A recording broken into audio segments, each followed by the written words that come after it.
Hello guys, what's up and welcome back to part 2 of this video. So basically in the last video we brought you through the niche, the product, the targeting, or sorry, not the targeting, we're going to go through the targeting now, but we're going to jump straight into like our campaign structure and how we actually get started with this 130k product. So if we just jump down here to the next slide, this was week 1 of the campaign. Basically we started with 3 ad sets. I think on day 1, this was before I'd sort of come up with the strategy of launching into 3 different niches straight away. But at this stage, I just launched into, it was a survival niche, and these are all the targetings here. So we have like bushcraft, which is, survival niche, camping, complete survivalist, survival. And it was basically just anything to do with survival we dumped in. And this audience size is around 600,000, so you guys can actually use this. It's really good. You can see here I was getting, right off the bat in week 1, I was getting £2 purchases in the US, which is really good.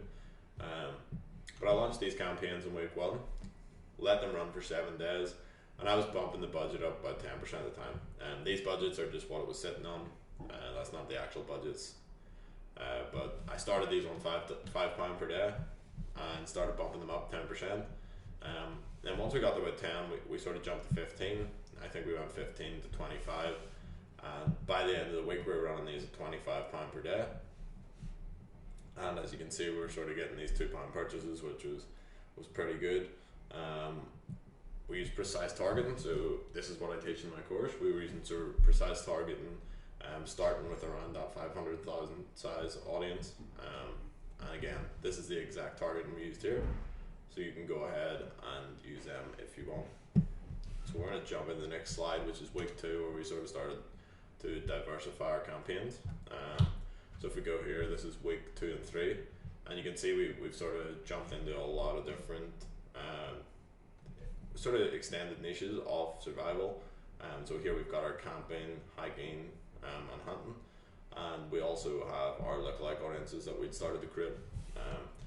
So we were getting a lot of visitors. You can see here, like these are visitor numbers. So we had a good like 3, 4, 5, 6,000 visitors. So we created some lookalike audiences based on our visitors. So you can see here I created in the US and I was trying to expand into Canada as well, which worked. So what you can do is if you have an ad set that's working and you create a lookalike audience from your US visitors, you can then find those people in Canada that look like the people who came in the US, which is another great way to expand. You can see here we started to get pretty cheap purchases as well. Sorry about that. But again, create a lookalike audience based on visitors to expand. We're getting really cheap costs here. Like there's not many campaigns where I've had success like this. But this niche is super passionate, and there's tons of products out there that you can jump into, or you can use the slingshot if you want to get started. What I would say is don't touch like the LED flashlight, everyone's using it. Yes, just don't go near it. It's pretty populated. The slingshot, it should still work. I'm still running these campaigns to this day.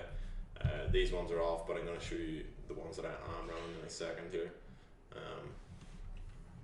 But yeah, once you have a niche, you can expand into like related niches. So camping, hiking, and hunting are pretty related to survival, and that's why we moved into it. And you can see here, these are the hunting niches I went into. So you can take that exact target and use. For camping, it was pretty broad. So because we had purchases and our pixel had warmed up to this product, we could use pretty broad niches. I think camping was about 8 million, hiking was probably about 8 to 10 million.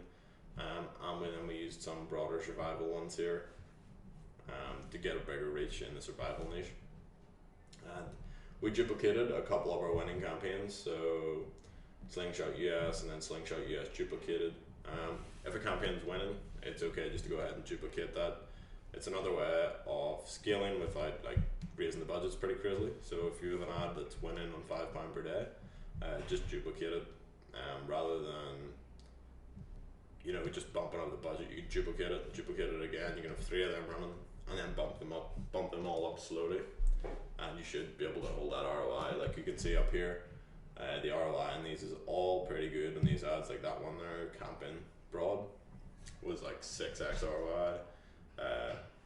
here we have like 500%, 600%, and there we've 400%. It's pretty good ROIs on these campaigns. And then week 4 to 5, everything was sort of running smoothly. We sort of branched out as far as I thought we could go with this. We're pretty much dominating the US. We tried Canada, and Canada was still working, but you can see our cost per purchase was rising. We did sort of analyze the age ranges and start to expand into the most profitable. You can see here 55 to 64. We jumped into that and it was working okay for us. We were still making a profit. And make sure and do that for your campaign. So if a campaign, you analyze your data and it's working for 20 to 30, duplicate your ad set and narrow it down to that age range. That's a really good way to again just expand and broaden your reach in your campaign and just reach as many people in your audience as you can, because here's the reach we're getting is 100,000, and I think that's 500,000 audiences. 400,000 people haven't seen this campaign. So when we duplicate it into this, we can get them extra people in there. So make sure you're doing that and trying to hit your audience from as many angles as possible. But yeah, we were sort of just running them, keeping them maintained. We didn't make very many drastic changes. Just keeping up to date every day, checking that everything's going smoothly.